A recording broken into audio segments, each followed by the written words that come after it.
All right. So the original topic we were talking about was going to be multiples, but only postpartum, really. But I got a couple emails where folks were like, no, can we talk about birth side as well, labor side with multiples? So we're going to talk just a little bit about both. And then we'll go with wherever the conversation needs to go, wherever we find we need a little bit more chatting about, we will go that way. So welcome everybody, happy Friday, and welcome to the Doula Community Chat. Thank you for everybody who responded to my email last week. We did not meet. I appreciate everybody's agreement in that and being with us today. Okay, I think that's everybody. So we're talking about working with multiples. So what we'll do is just want to welcome everybody. Everybody is welcome, no matter your background, you're aspiring, you're new, or you're a seasoned doula. This is just a place for us to all collectively share. Everybody is totally welcome. I want to do introductions, and we're going to go just a little bit of overview of working with multiples, some basic tips, some resources that I like, and then certainly feel free to share any resources that you know of, and then we'll talk about in the next chat. And we'll try to stick to our time today. Sometimes we go over a little bit, but we'll try to stick to our time today. So welcome, welcome, welcome. In the chat function, I already asked if you were a new, this is your first time, but in the chat function, if you can, for those who are able, put in there just where you're from and what type of doula are you? Are you aspiring doula? Are you a full spectrum doula? Are you bereavement doula, death doula? What kind of doula are you? We know who's here and who we are talking with, and it's helpful to also see, because a lot of times doulas say, well, I'm in my area, but I don't really know other doulas in my area. So it's helpful to use the chat function because it's a good way to connect with others, right? So, okay, we got New York in the house. Sarah's from New York too. Hey, Jerry. Jerry's from Long Island. New York always be showing up. Yeah, y'all be showing up. We got California. Oh yeah, Sarah, what you have to do? Yeah, so this is for everybody. Be comfortable. If you're, need to work with your kids, take the video off if you need to. This is totally just us to chat, informal. This is all what you need to do. Okay, New York, New York, New York, Atlanta, Washington State, cool. Virginia, Massachusetts, Virginia. Yeah, so all over. Awesome, awesome. This is exactly what we want. Because depending on where you are, your experiences of being a doula are different too, and your resources. So it's important to be able to connect with those that are in your area. Awesome. Maryland, DMV, Atlanta. Well, welcome. Thank you all for joining. It's totally an honor for you all to be here with us. A little bit about myself, very quickly. There's some new folks. I'm Bianca, and my background is a number of years as a researcher, as a adjunct professor, and I have degrees that are all in public health, all related to women. And I'm working my doctorate now, as well as running clinics, healthcare administrators, my background. So I came to the world of being a doula to combine my passions. I love healthcare management, governance side of it, but then to have the hands-on experience to be able to help through their journey is very different from, understanding budgets, policies, mandates, those sorts of things. So it's a combination of my way of being able to fully meet my passions and to help women. Health disparities is a big part of my background as well. So helping diverse communities is one of my biggest passions as well. So in the doula world, I'm newborn care specialist, full spectrum doula, and I really love, one of the things I do most recently now is a lot of coaching from the business side, because as a doula, we got two worlds, right? We got a doula, our practice world, where we're helping moms and families, but then it's a business too, right? We got to think about invoicing, our price structure, marketing, those sorts of things. And so one of my degrees is the MBA, and so I love the business aspect as well. And I like to be able to help a lot of doulas with that. So that's me in a nutshell. The reason why I really started doing this community, this chat is really to uplift every doula. When we started with this pandemic and all the COVID things, I just talked to a lot of doulas and they were concerned, you know, as should be. You know, our world is different. The way we do things is different, right? And so a lot of them were like, well, I don't know what to do. I don't know what changes I need to make. And so that's the purpose of these Friday chats. It's just for us to come together for an hour to, you know, brainstorm, to share information, guidance, to connect, figure out how we all making it in this virtual world now.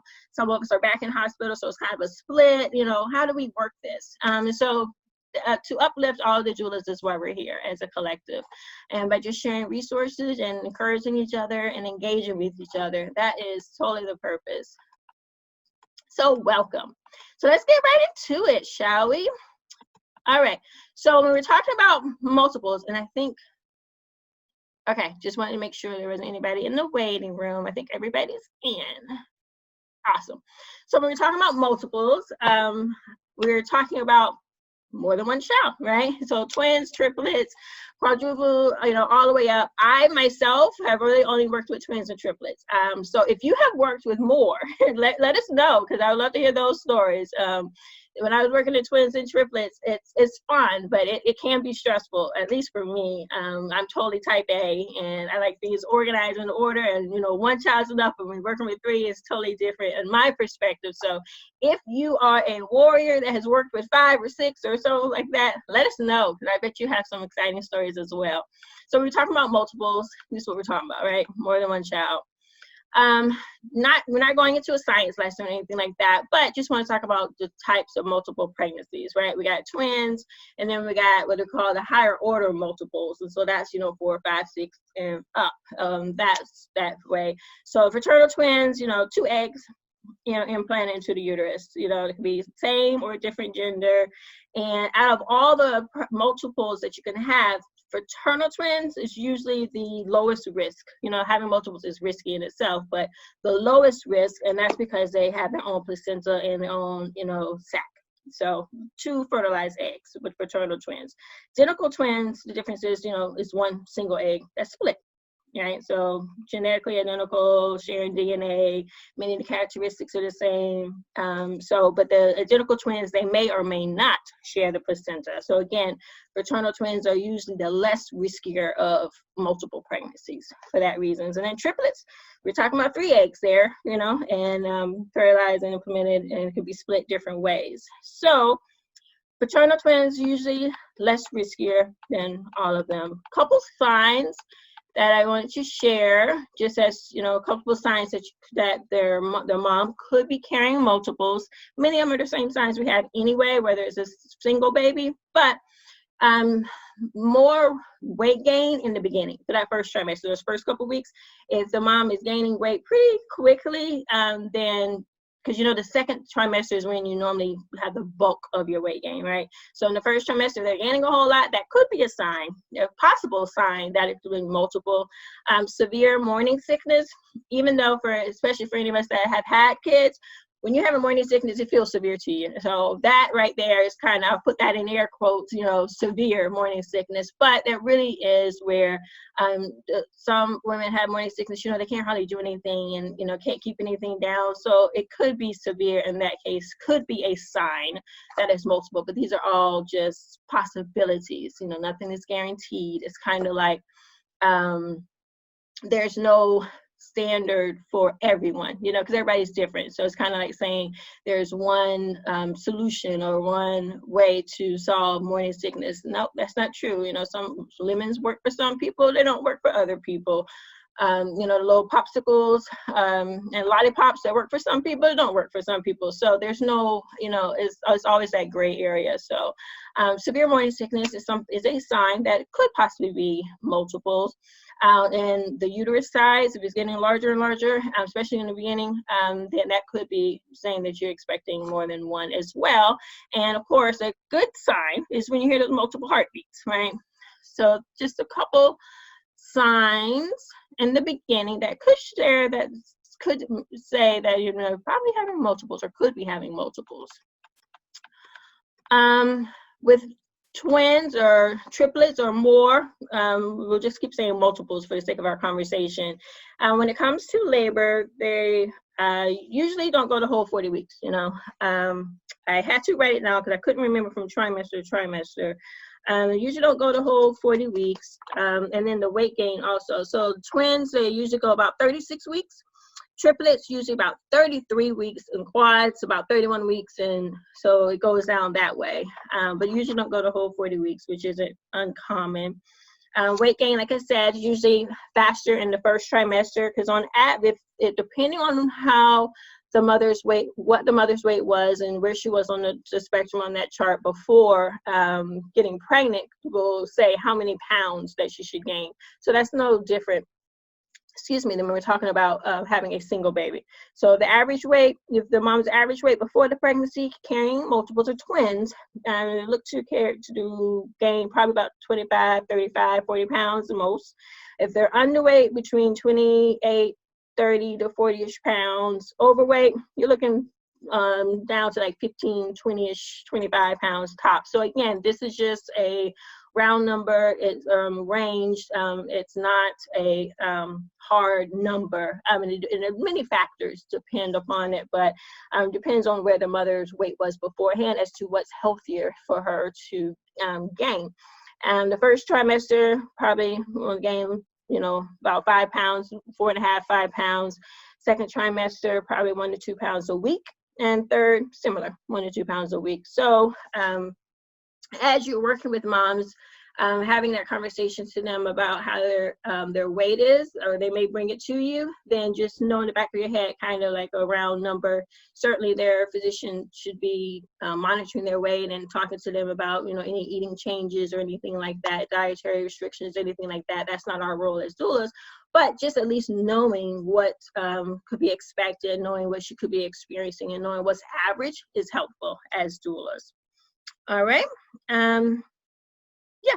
So twins, though, about 35 to 45 pounds. So just think the 30-ish, 40-ish range. And triplets, you know, 50 to 60 pounds or more, just depending. So you can imagine the moms, how they could feel with having this extra weight. But, you know, the babies themselves are about 10 to 12 pounds. And so, you know, that's a big chunk out of that extra weight that she's carrying. And it's extra, you know, blood volume or any fluids, you know, water weight. So all of that is inclusive in that. So I have talked to some moms that are like, oh my God, I'm gaining so much weight. And I have to, you know, just remind them, like, it's okay. Your body needs it. And your body's going through a lot, and you're double hormones and all sorts of things. So just make sure, you know, you encourage your mom to remember that the weight gain is necessary and her body's doing a lot, you know. And it's not normal. It's not abnormal for the mom to drop weight really quickly after the twins.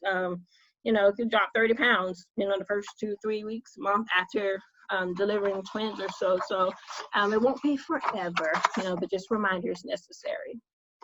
And monitoring.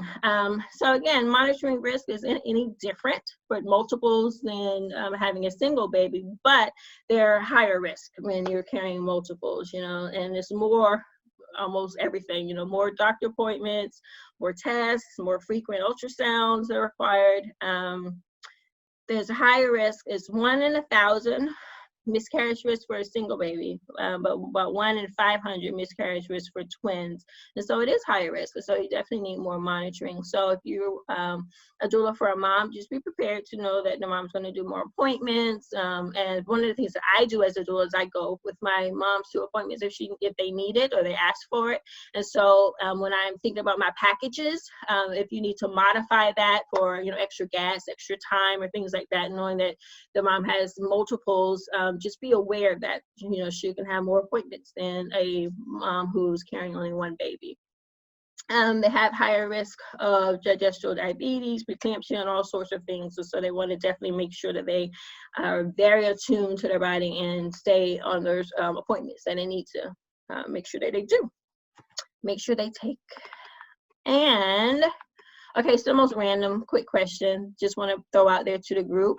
Which month do y'all think in the calendar year, which month do you think has the most multiple births? Put it in the chat. I'm curious to see if people would get.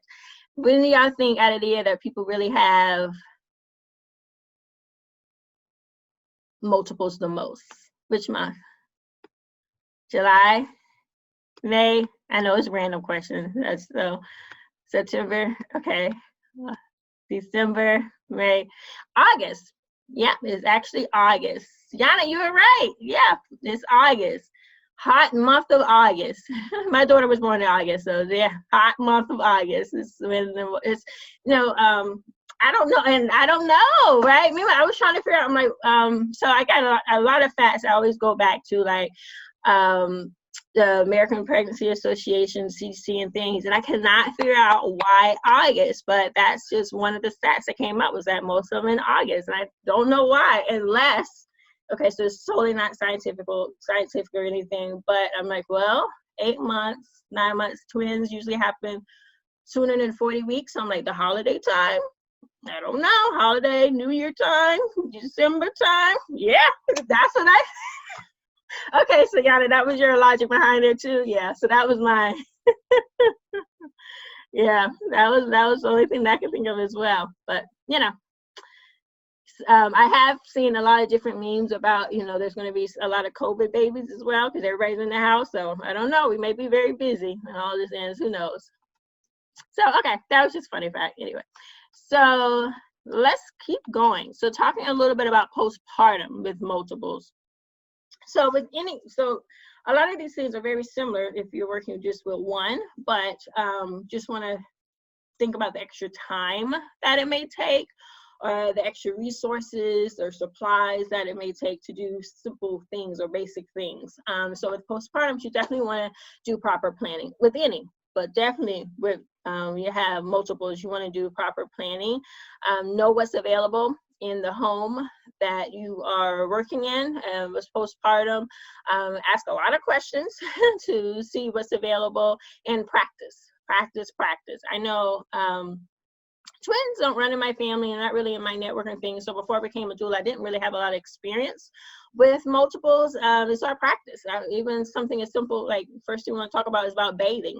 I was a little worried about how to bathe, multiple babies and stuff. So I actually practiced with just a doll baby. So do what you have to do to feel comfortable and confident is what I'm saying. So with bathing, similar to if you have just one child, you want to make sure all the supplies are out first. All of the clothes, the shampoo, the diapers, make sure everything is out and within arm's reach first before you even get started. And one of the things that I always have done, and again, it depends on what the family has available. If they have a pack and play available, use that. If they have 2 carriers or swings or anything like that, is where they can sit in and be independent and safe, then use that. So that's why you want to know like what is available, because then that will help you figure out, okay, how can I successfully and safely do this bath time. I've had some one client where they didn't have any of that. But they had one bath, and we put it on the floor and put a towel underneath it. So one bath, and one baby was doing tummy time right next to me, and I'm bathing one is doing tummy time, because you always want to be able to have them both in hands reach and safe. And that's one way that we did it. You can use a pack and play, have one in a pack and play, be bathing the other one. I've even had one, the carriers where the baby's on the front and the baby's on the back. I've even done that, where it's just me and no help from the mom. Baby B is on my back. I'm watching baby A, and we switch it out. So you gotta just feel comfortable with whatever is available to you. You want to make sure that they are very close to you. You have everything out. And there's a couple of things that around bathing that you just want to be careful of when it comes, like the bath seats. I see them all over. I've seen YouTube videos and things, but be careful with them, the suction bath seats, because they actually, especially as the babies get a little bit stronger and sitting up, so we're not talking necessarily newborn, but 3 months, 4 months, when they start getting stronger, those bath seats have been known to actually tip over. So be careful with those. So just consider what's available when it comes to bathing, and practice, so be comfortable. And as a new doula, if you haven't, been bathing kids, don't have your own, haven't been bathing kids and things, don't put the pressure on yourself to do both of them at the same time, because one of the babies, don't need bathing every single day, right? And so if you have a conversation with the family and you talk about the bath schedule and things, if they're fine with it and it helps you in your comfort, then do one in the evening, one in the morning, or do one baby A one night and the next night do baby B. I'm just saying, like, think of what's comfortable for you so you can do it safely, confidently, and especially if it's all in your hands and you're not getting assistance from the mom or the father or auntie, grandma, or anybody else. Bathing, okay. Let's keep going down. Bottle feeding. Oh, let me see. Let me hop to the chat. Oh yeah, I mean, for sure. And a sponge bath is the easiest, but definitely a sponge bath absolutely is totally fine as well. So with bathing, just think of what, you know, what's needed for the babies, and then what's comfortable for you and what's available. Absolutely. So bottle feeding, different ways to do it. There's a couple products out that we'll get to a little bit later that I wish I had known about a long time ago, but especially when you're trying to feed multiples, you can use the bouncy seats. You know, they have, again, it's really dependent upon what's available, what the family has. But I do have a lot of families who say, you know, what do we need to get? You know, what do we need to buy? So as a doula, being aware as to what's on the market, what can help them, especially with multiples, and being able to recommend if they ask, you know, being able, you should know what's available. And so having 2 bouncy seats is helpful. Carriers, you know, everybody's gonna have a car seat. So that's pretty easy to be able to use. Carriers, double feeders, whatever you use, just wanna make sure that it's safe and that their head is positioned properly, you know, above their stomach and things, and so they can drink the bottle safely. One of the things that I found that's really helpful is, again, you can do it with one, but certainly with multiples, is preparing the bottles in advance. You know, there's some that I've prepared them in the morning, and I know throughout the afternoon, you know, how many we're going to need because we know what the feeding schedule is. And so preparing them in advance, so then it's enough. And it can be nerve-wracking to have one child having a meltdown because they're hungry. You know, you wait and you hear that hungry cry, but then you have 2 or 3 with that same hungry cry. It can be a lot. So try preparing the bottles in advance if they're doing bottle feeding, okay? And again, same thing with bathing and with bottle feedings, you know, you can have them, the carrier sitting up, or you're on the floor and they're in their bouncy seats within arm's reach before we even start eating. Always make sure everything is close by that you need. So the burp cloths, the bibs. I've even had to have extra onesies or shirts, you know, to switch over because they do the spit up, like everything. Just try to have everything with arm's reach right there with you, with whatever event it is, because bathing can be an event. Bottle, you know, feeding can be an event. So whatever you need, again, just have it within arm's reach. It just makes life a little bit easier. For those moms who are nursing, so exclusively or maybe doing a mixture of bottle feeding and nursing, with multiples, it's similar to with one. There's different positions that are more comfortable. And so you just want to be aware of different positions that you can help guide the mom with trying them out. You can use pillows, you can use whatever is needed. You want to make sure you have enough space. So like I am in, I don't know if y'all can see, like I'm in a recliner, but it's just enough for me, right? But if I was going to help a mom nurse, then I would probably want to find a seat that's a little bit bigger where she can safely have both of the babies with her, pillows or nursing pillow, whatever the case is. So it could be the bed, it could be the couch, we've done it on the floor, like whatever it is, but you just want to make sure you have enough space and it's comfortable. You want to alternate babies on each breast, just like a single baby, one baby can like one breast more than the other, and you want to make sure that you're always alternating. Get comfortable and have a changing station or a water station close by. You know, the moms need to be drinking a lot of water anyway when they're nursing, but have water nearby. I've even had set up stations where it's water, it's you know, a phone charger, it's nuts, just different things for her to, you know, she can chew on granola. So just whatever she may need to feel comfortable while she's nursing. And when you have multiple, you just want to make sure you have enough space so they both can be nursing at the same time if they choose to do that.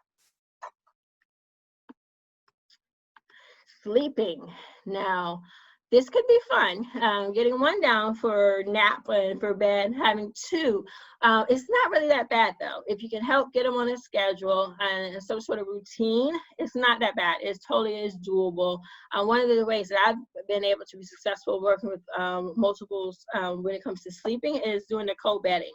And this is only, when they're very, very new. So before they start rolling over, kicking, stretching, those things, co-bedding where, they like to be close, twins, they were together very closely anyway. And I found that they go to sleep faster when they're right next to each other in the crib, but you space them out. But when they're in the same crib or the same pack and play, that's what the family's using.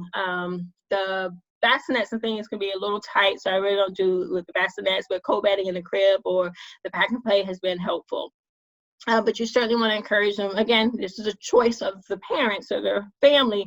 But if you can encourage them, definitely recommend for them to be sleeping in the same room. And similar to if it's one child or 3 or 4 or 5, you want to put them down drowsy, not totally asleep, so they can fall asleep, so they get into the rhythm or the routine of falling asleep on their own. Sound machines are a lifesaver, or any machine that gives white noise is definitely a lifesaver with being able to help them put themselves back to sleep as well. And, just want to try to get them on the same schedule.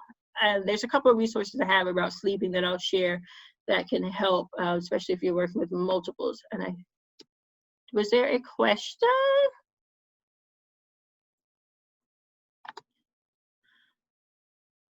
Okay. All right, Rhonda, we'll see you. Oh yeah, apron style towels. Yes. That is a great resource. Thanks for sharing that, Sarah. Yeah. The twin halo. Yep. So we get into some products later, but yeah, those and anything like that is totally helpful. And so what I actually have done is I have a list of just different products that specifically for multiples, and I share. If I know the mom and the family is going to be having multiples, that's something, products that you like over time that you acquire or that you know of and get used to.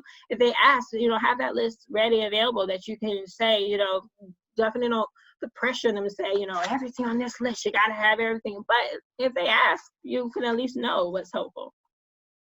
And mom's recovery. So not all twins or multiple, well, I don't know. Twins and triplets, all of them do not have to come from a C-section. It could or could not. I don't know about 4 or 5 and all that. My assumption is definitely C-sections. But recovery could be different when they have multiples. Or just C-section in general. You want to make sure that the mom doesn't stay in bed all day, every day.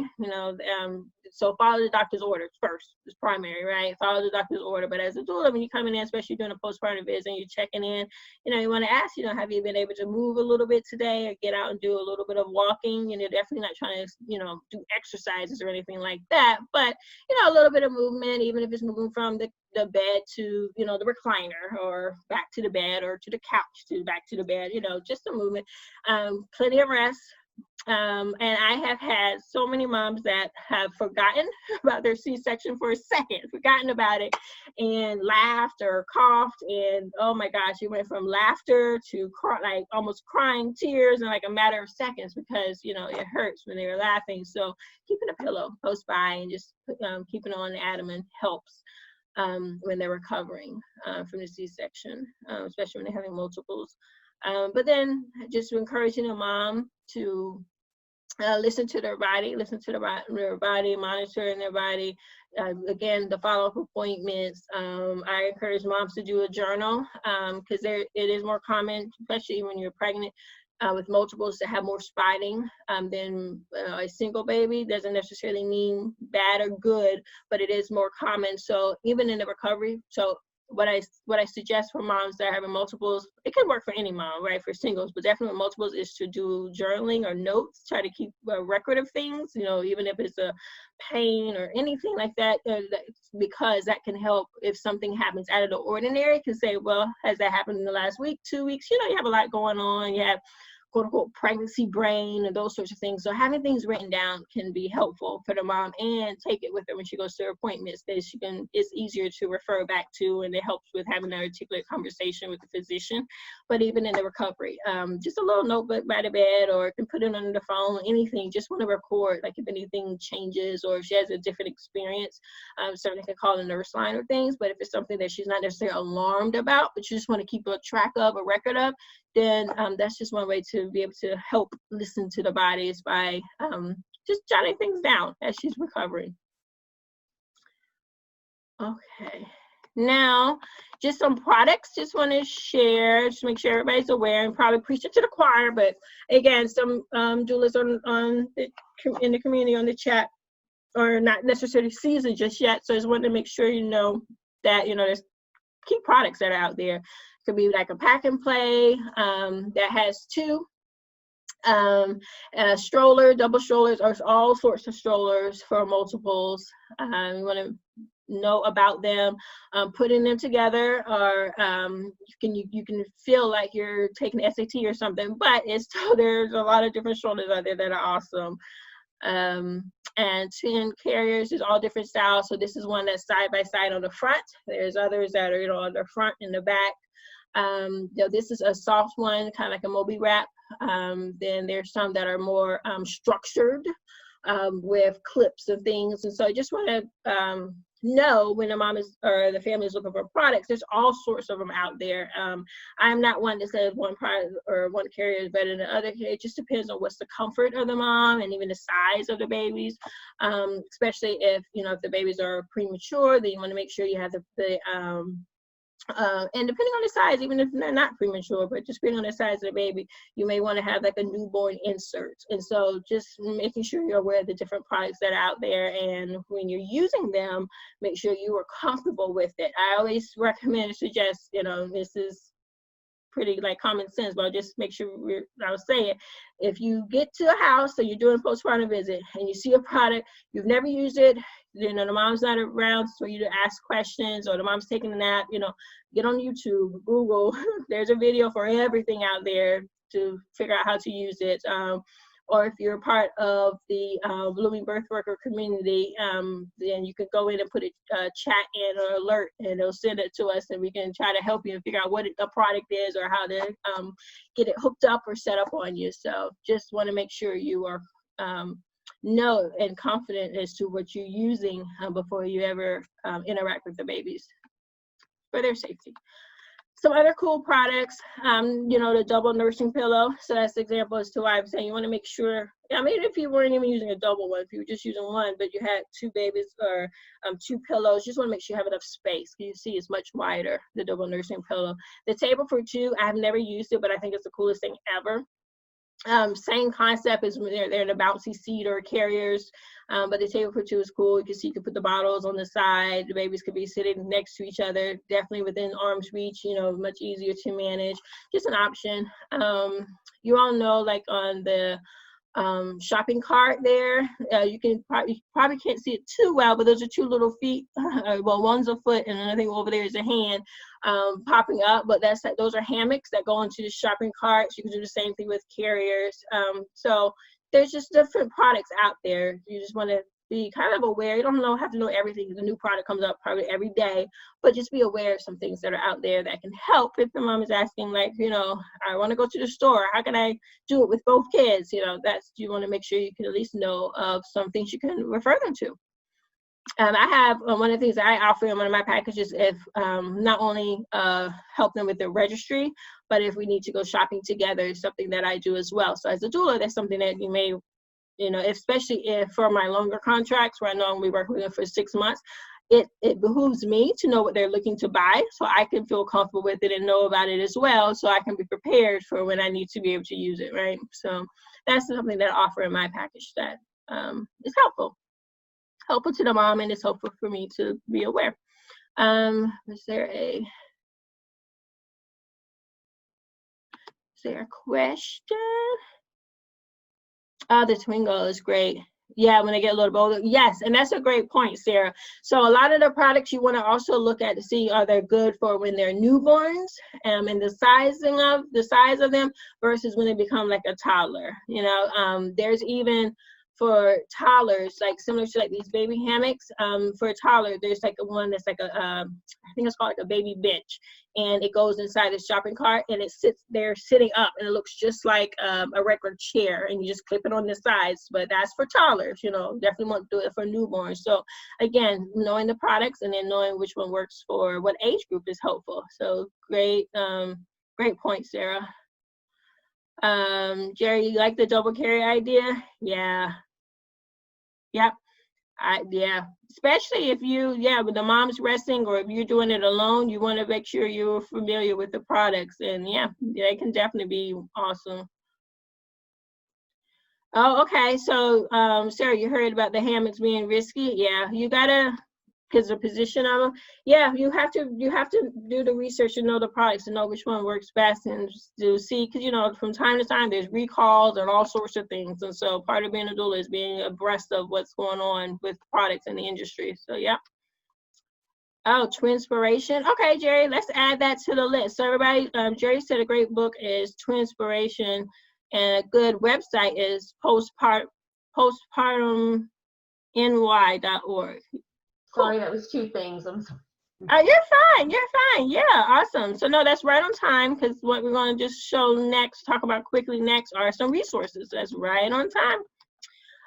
So some of the two books that I like and recommend, and you can read them yourself, certainly, so you can know what's in it on the content. But if a mom or a family asks about, you know, I know I'm having multiples, or I'm scared, I don't know what I should be expecting, then you know the book What to Do When You're Expecting. But they also, it's like I think it's the fourth generation of the book of What to Do When You're Having Two, the Twin Survival Guide from pregnancy all the way through the first year. And then Healthy Sleep Habits, Happy Twins. So that's when you're trying to get them on the same sleep schedule and Sleeping Through the Night. That's a good book. That's a good book. And a good website is twinsmagazine.com. So just think about that along with the one that Jerry just recommended. And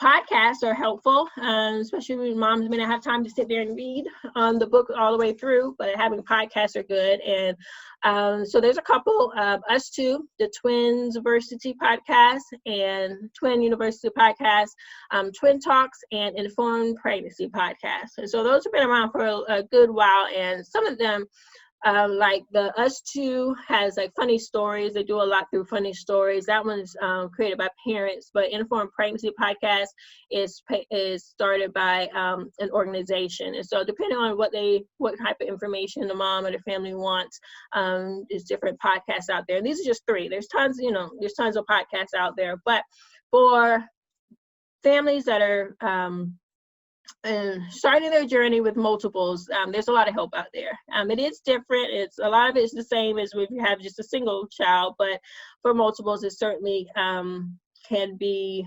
magnified.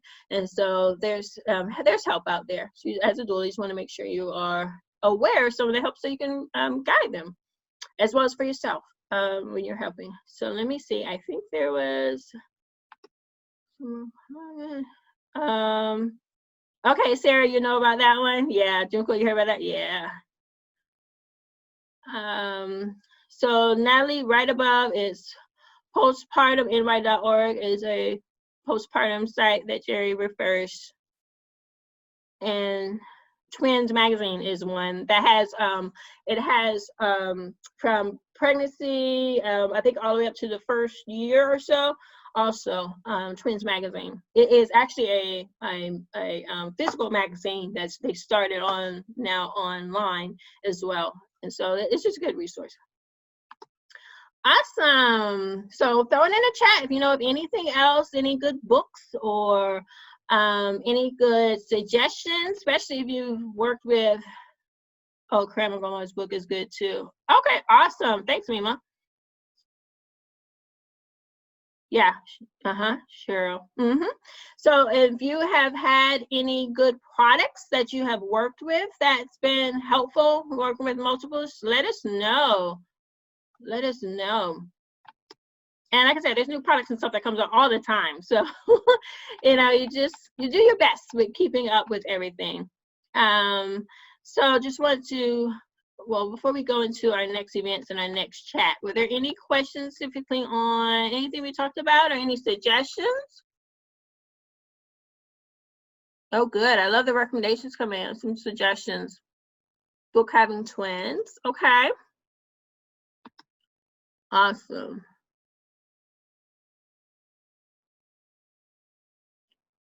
Elizabeth Noble. Awesome. Okay. All right. So what I'll do if you don't have a chance and you are able to write things down, you all know I'll send out this slide deck anyway, and I will also send out the chat if that's helpful. Okay, so time for suggestions, recommendations for our next chat. So Naomi must, okay, I was just about to say, Sarah, you're there. I was just about to say, so what we have based on the week before last, some suggestions, it was marketing kept coming up, and we can do that next. But my question is, though, with marketing, what type of marketing? Are we just marketing in general? Are we talking about marketing of our services? Are we talking about marketing through social media? If we have any, okay, social media marketing, okay, because, you know, marketing at a baby conference is different from, you know, strategy. What you need to do is different from if you're marketing on social media. So I just wanted to get clarity when we talk about marketing, what exactly is it? Okay, see you later, Mima. What exactly we were talking about.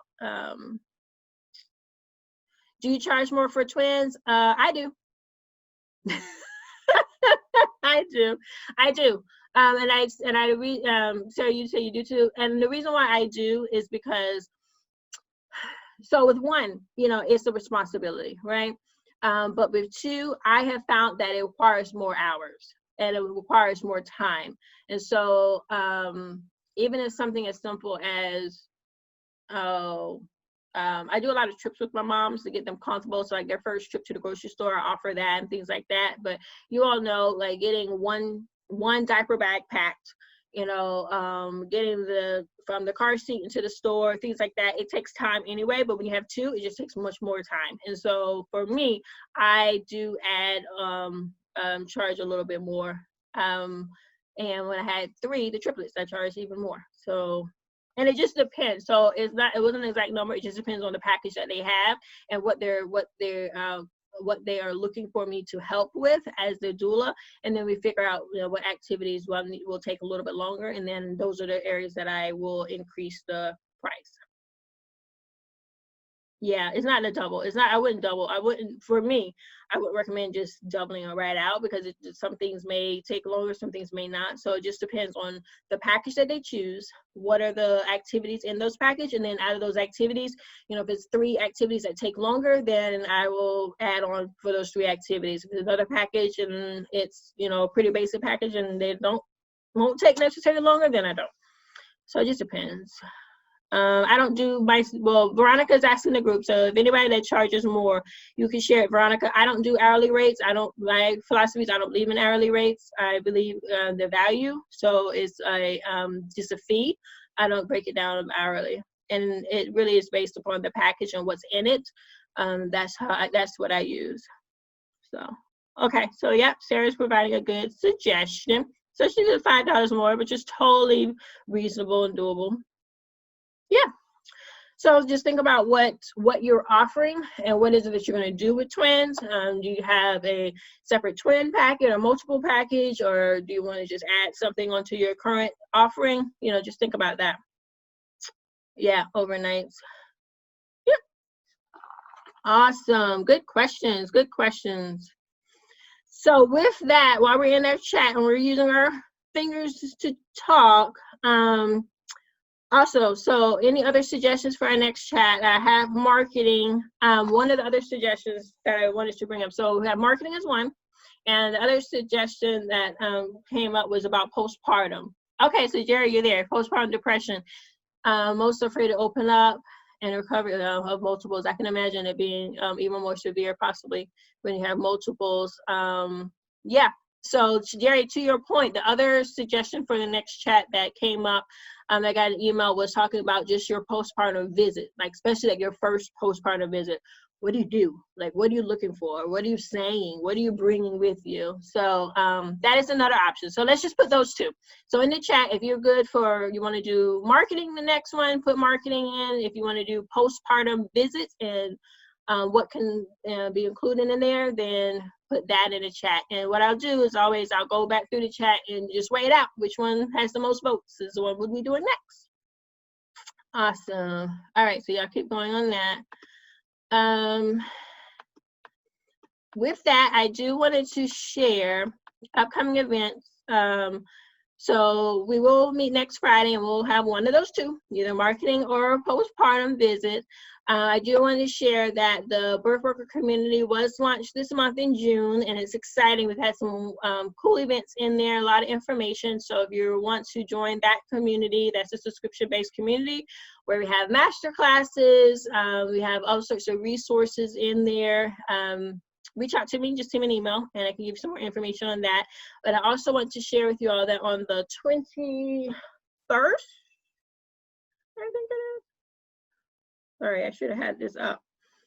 I should have just pulled up the flyer for you. On the 21st at 12, we're having offering a doula jumpstart course, and it's $47. It's a course if you have just started, just completed your training, in the certification process, or just, you know, got all that under your belt and you're like, okay, I got my skills as a doula, but now how exactly, what do I do? How do I put it all together? What's my first step? You know, setting up my business marketing. It's a jumpstart course. So how do you get certified quickly? How do you get set up so you can, you know, start with your families? So it's a jumpstart course on the 21st of June at 12 p.m. If you're interested in that, let me know. Just shoot me an email. That one is $47. That's a cool course. And it has some cool offerings that we give out to those that are attending to. So the next topic will be one of those two. I think it looks like people are really liking marketing. Hold on. Let's see. Let's go back to it. Both are fine. Postpartum visit. Yes, tandem feeding does take some time. Yeah, there's a couple of ways you want to try out with, just to see what's comfortable for your mom. Either topics. Oh, good. Okay. Aren't we also sweet? We're kind. Some of us saying either way. Okay, postpartum or okay. No, I thought I was going to be able to look quickly and be able to say it looks like more than another. No, I can't. So look for the email from me. The jumpstart course is 2 hours.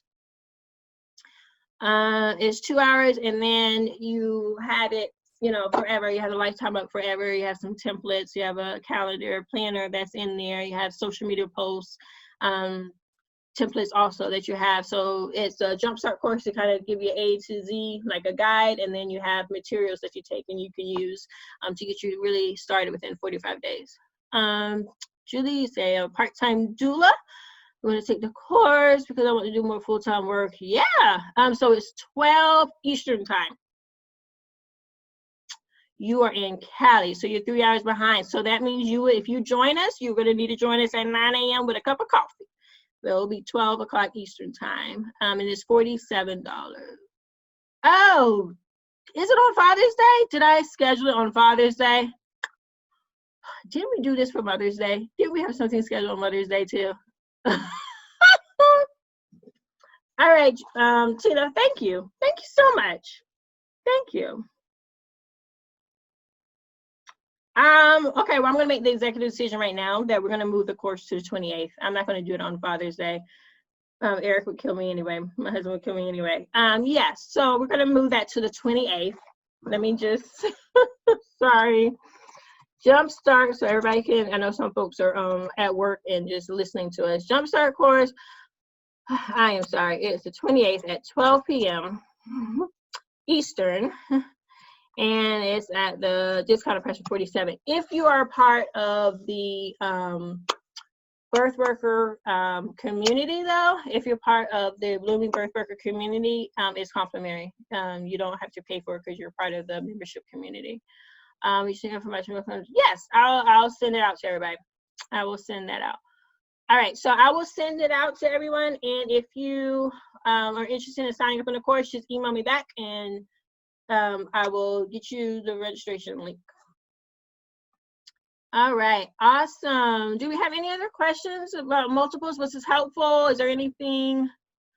Is it more for birth workers? What is more for birth workers? Julie, can you can get off mute if you want and talk to me so I can understand your question a little bit more. So yeah, well, everything's about being a doula. So it's jumpstarting your role as a doula, regardless if it's for birth, labor, postpartum, full spectrum, regardless of what your area, your specialty, or niche is. The jumpstart class is for just setting yourself as a doula, period. Is that your question? Did I answer it? Let me know if I didn't, Julie. Okay. All right, Shamika, thank you. Are there any other questions? You can take yourself up from mute and call it out to me, or you can put it in the chat. It is 12:59, so I am going to honor our time. I can certainly stay longer if need be, but, oh, Lace, thank you. Oh, good information. Oh, good. Yeah, let me know if it was helpful or if there's anything else we need to follow up regarding multiples. Let me know. This is our community, so whatever we need, this is what Fridays at noon is all about. All right. Oh, great. Thank you. All right. See you later, Sarah. Jessica, thank you. Oh, awesome. This helpful. Oh, good. So I'll just do another call for any questions or anything else.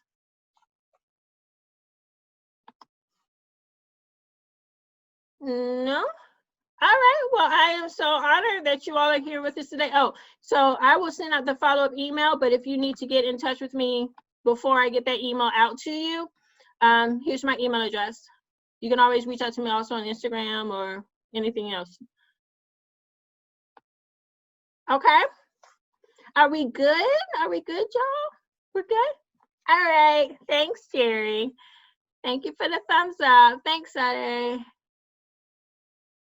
All right, ladies. Hey, Bianca. Sorry, hey. Bianca. One quick question. So if we're part of the community, do we still have to send you an email for the jumpstart class or what? Yes, please. Just so I want to make sure I have the right number.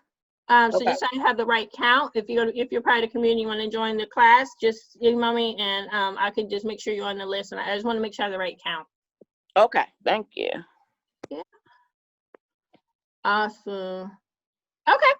All right. If there's nothing else, then y'all have a happy Friday, and I'll talk to you soon. You too. Bye-bye. Bye.